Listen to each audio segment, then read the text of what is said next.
রায়পূর্ণা সাক্ষ্যকে বলে, কি বললে তুমি? আমি তোমার আর ঝিলের মধ্যে ঢুকে পড়ছি, এই কথাটা বলতে পারলে? তা ও যখন অভিযোগ করেনি, কি অভিযোগটা করলো? সাক্ষ্য বলে, শুনলে তোমার ভালো লাগবে, তোমার নয়নের মণি চৈতি। সেই মুহূর্তে চৈতি এসে কেঁদে কেঁদে রায়পূর্ণাকে বলে, হ্যাঁ আমি কমপ্লেন করেছি, কিন্তু আমাকে ঝিল অনেক রিকোয়েস্ট করেছিল, বলেছিল যে আমার চিকিৎসা ঠিক মতন হয়নি, আমি মেয়ে হয়ে একটা মেয়ের কষ্ট কিভাবে সহ্য করতাম বলো, এর জন্যই তো ও আমাকে দিয়ে কমপ্লেন করিয়েছে, বলছি তো আমার ভুল হয়ে গেছে।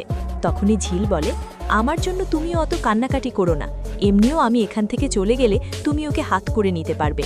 পাশ থেকে সাক্ষ্য বলে, আমি কি হাতের পুতুল নাকি যে আমাকে হাত করে নিতে পারবে?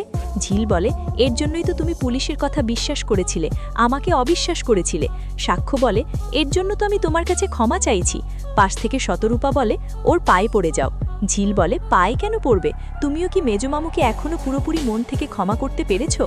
এসব কথার মধ্যে নীলাঞ্জন ঝিলকে থেকে যাওয়ার কথা বলে, আর ভ্রমরও বলে, দাদাভাই তোমায় এত করে রিকোয়েস্ট করছে তুমি থেকে যাও, সঠিক সময় ঠিক প্রমাণ হয়ে যাবে তুমি ঠিক ছিলে আর কে ভুল ছিল। ঝিল বলে, থেকে যেতে পারি। আর সাক্ষ্যকে বলে, আমাকে কোনোদিনও কিন্তু বস্তির মেয়ে বলা যাবে না, প্রমিস করো। এ কথা শুনে সাক্ষ্য ঝিলের হাত ধরে প্রমিস করে। এরপর সাক্ষ্য ঘরে এসে ঝিলকে বলে, যা হয়েছে এতে তোমার রাগ করারই কথা, আমি তো বলছি আমার ভুল হয়ে গেছে। পুলিশ আমাকে এমনভাবে এসে চার্জ করছিল, তখন আমার মনে মনে হচ্ছিল আমি সত্যিই তোমার ভুল চিকিৎসা করেছি, এরকমটা আর কোনোদিনও হবে না। ঝিল বলে, তোমার তো অনেক ভালো বাড়িতে বিয়ে হতে পারত, বলো। সাক্ষ্য বলে, হ্যাঁ, কিন্তু আমার বউয়ের মতন কাউকে পেতাম। ঝিল বলে, তুমি কাউকে কোনোদিনও ভালোবেসেছ? সাক্ষ্য বলে, যে কলেজ লাইফে ইনফ্যাচুয়েশন ছিল, কিন্তু আমার লক্ষ্য ছিল তখন মন দিয়ে পড়াশোনাটা করা।